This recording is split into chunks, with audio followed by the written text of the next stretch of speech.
Hello,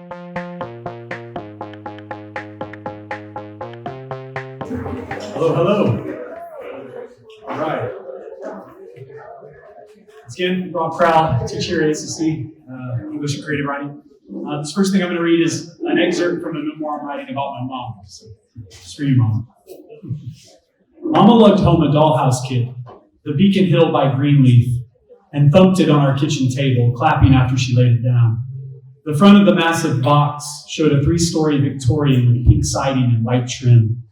There were chocolate shingles, a curved mansard roof, stark white shutters, etched windows, and an American flag stabbing the sky. The finished picture looked extravagant but daunting.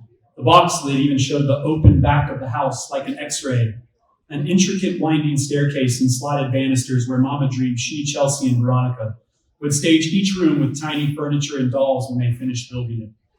"Isn't it beautiful, Robert?" Mama said, running her veiny hand over the glossy box, some distant warmth stirring in her voice, a spark buried in the blacks of her eyes.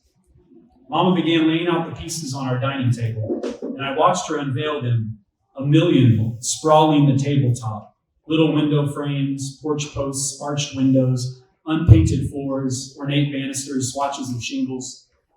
The scope of the project overwhelmed me as Mama flipped through its thick manual, wearing a canopied smile that liked to float into the ceiling.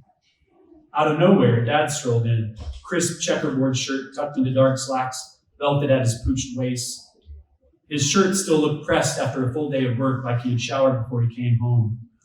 After days of silence, his calm arrival was strange, made stranger by the fact that I wasn't used to him home before sundown. He carried a thick stack of dry clean shirts and slacks in plastic, slung over his shoulder and hooked by a finger behind his back, the same way he'd carry his leather motorcycle jackets back in Oklahoma City to pick us up every other weekend.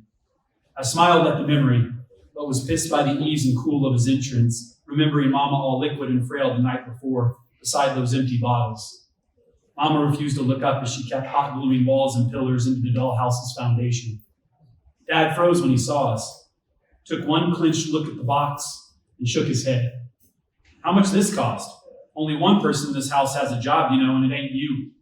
Finally looking up, Mama dropped a pillar, clutched her hip, and narrowed her eyes at me. I thought she might spit something out. "Let's call it a gift from the Single Mother Back Taxes Fund." "Oh, never mind. You know what? Texas Tavern has a crappy husband reimbursement program it turns out I'm a candidate for," Mama said with a crooked smile, spinning back to her green manual. She winked at me as she snatched a section of wall, fired a strip of hot glue along its edge, and placed it down. Ignoring Dad, she bent over and eased it onto the foundation, rogue golden curls squirting free of her loose ponytail. "Please don't talk to me like that in front of my son," Dad said.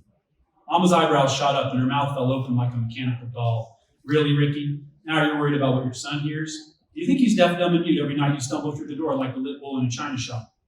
Mama nodded her head at Dad, and her voice was the voice she used to talk to babies and animals. Dad threw up his hands and stormed down the hallway, gritting his teeth and growling.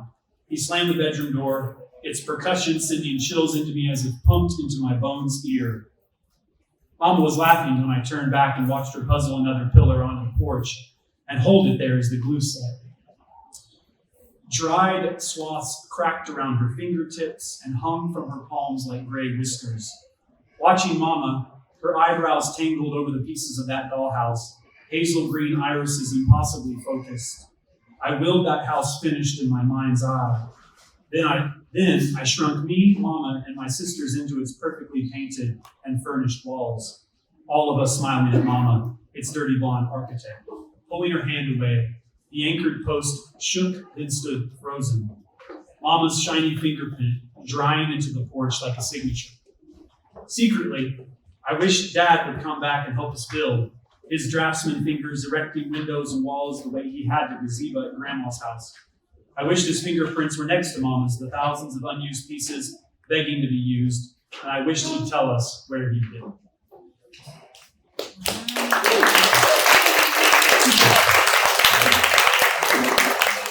I'm going to read one more, just a short poem that I wrote for my son, Chaplain. So this is for him. A glow stick in his hand. On the 4th of July, my son, after running ragged with cousins through pools bobbing with water balloons, After sliding into piles of laughter and failing to lick a Sonic the Hedgehog ice cream faster than the Bridge City humidity could melt it down his arm and elbow, blue-rung mouth and matching hair paint, after clamoring and bouncing for fireworks on a rocking utility trailer parked under Spanish moss at dusk, spinning spaceships, deployed paratroopers, pink whirling pigs that screeched, paper tanks that inched and coughed sparks, colored smoke bombs, fountains geysering the St. Augustine in liquid light, and ear-thrumming mortar shells that bloomed and disappeared. After roasting marshmallows over orange-black coals, smashing them between graham crackers and Hershey's colored red, white, and blue, after spinning fire in his hands, whipping smoke rings with sparklers, my son fell asleep in my bed, holding a glow stick he'd fished from a complimentary plastic tub at a fireworks stand. Now, his body was all swallowed in shadow except his shoulder and the bent arm that held what little light the day hadn't burned up. I couldn't see it until I lowered my head on the mattress next to his and realized he'd caught a vial of phosphorescent algae, a rare emerald emitting its own light. Outside our window, unrelenting celebrants offered their neon payloads over the pond, glassy water mimicking the sky while his glow stick shone yellow-green under the pillow like a lantern. I knew it would burn out by morning, but still he clutched it, a day's echo, against his chest in our cool, dark room. He awoke and it had dimmed, but still glowed with the curtains thrown wide for the sun. He put two fading sticks together, wore them like a necklace, even after they'd died. He lugged them, snapping and unstapping them, and putting the ends in his mouth, like he was trying to drink any trace of drops of light still swimming inside. Okay.